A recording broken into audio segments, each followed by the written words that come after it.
What if I told you that the sea monsters in the Clash of Titans and Pirates of the Caribbean films are based in real life and have actually been caught on video?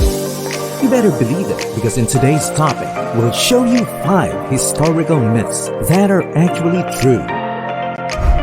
Number 5 is from Norse mythology and it's called Svalinn. The name Svalinn means chill or cold and is derived from the verb svala, meaning cool.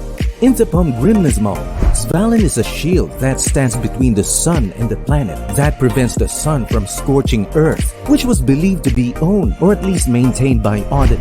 Here's a stanza from Grimnismal referring to Svalinn. Svalinn is his name.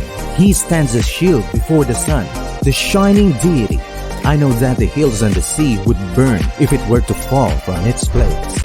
This myth may have possibly foreseen or described an amazingly modern theory in science, which is the ozone layer.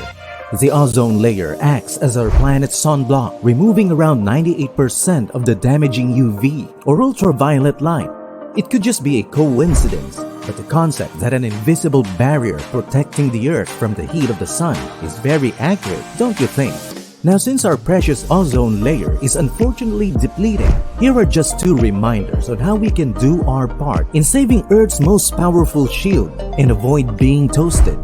First, avoid the consumption of gases harmful to the ozone layer due to their content or manufacturing procedure.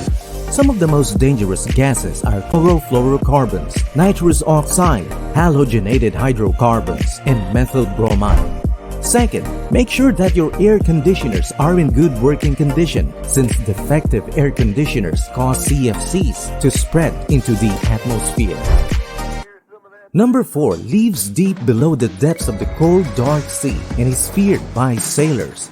It is one of the most common tales of giant tentacled creatures named the Kraken. They are commonly known as a giant squid. Their existence dates back centuries. However, live specimens have been so rare that it took until 2004 for one to be photographed or documented.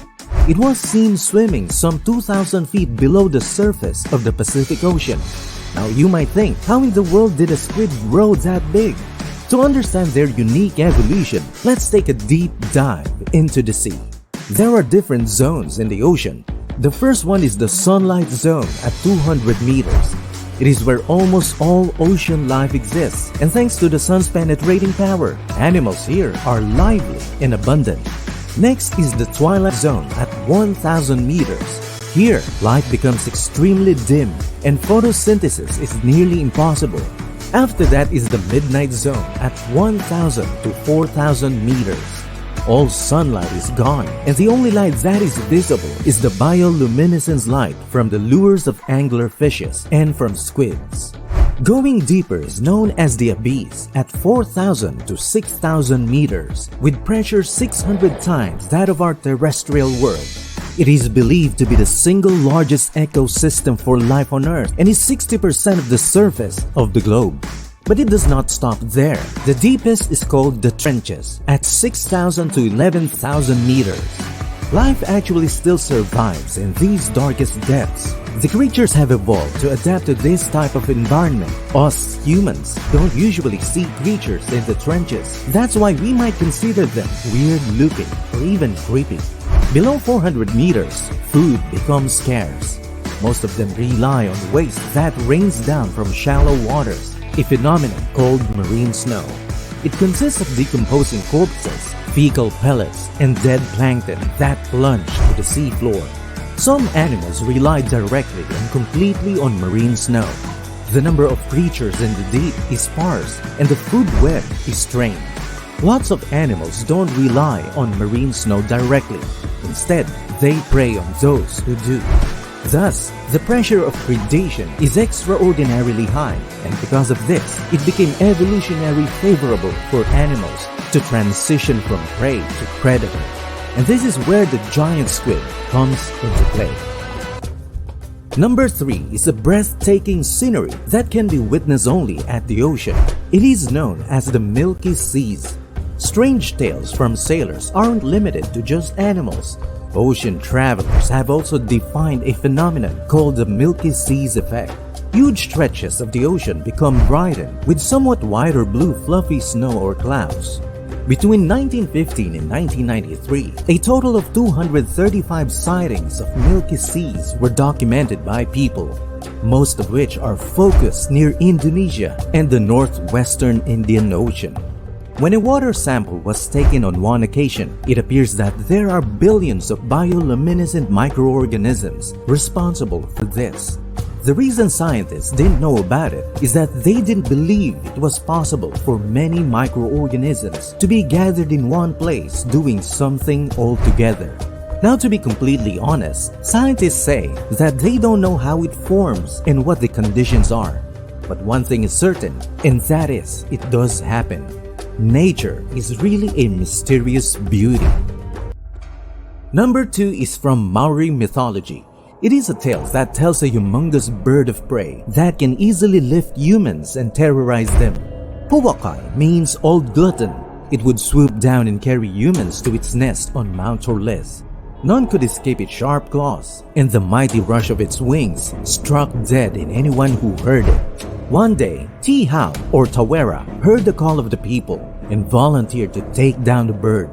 With 50 armed men with him, he crept up to the foot of the mountain at night and built a trap. In the morning, while the 50 warriors hid inside the trap, he embarked to lure Pouakai from its nest. The bird spied on him and scooped him down to earth. Running for his life, he made it back to the trap before the bird pounced on him. At that moment, the warriors jumped from their hiding place and stabbed Pouakai to death. That is really intense legend, but for the first human inhabitants of New Zealand, this wasn't just a folklore. Prior to their arrival in the land, they were home to a number of large birds due to a lack of bigger predators. One of those was called the Haast eagle. It had a wingspan of 8 feet in a 30-pound weight range. The Haast eagle may not have been large enough to swoop adults, but they were capable of carrying small kids. Number 1 is from Greek mythology, and it's the legend of the Golden Fleece. The historical tale of the hero Jason and his crew of Argonauts set out on a hunt for the fleece by the demand of King Peleus in order to place Jason rightfully on the throne of Lollicus in Thessaly. With Medea's help, they acquired the Golden Fleece. While Jason may be a legend, the object of his expedition may not be. In present-day Georgia, gold deposits are known to wash down streams from mountains in the Svalinn area. Farmers in the region have historically used sheepskins to sift through and seize clean gold nuggets via the creeks and rivers. According to historical records, this method has been transmitted for thousands of years. Most likely, the myth of the Golden Fleece came from tales of this gold mining technique. I hope you learned something or maybe amazed by our video today. If there's a story that you want us to feature, let us know in the comments section below. Don't forget to like and share and click the notification bell so you'll be updated whenever we have new exciting videos. Thank you for watching.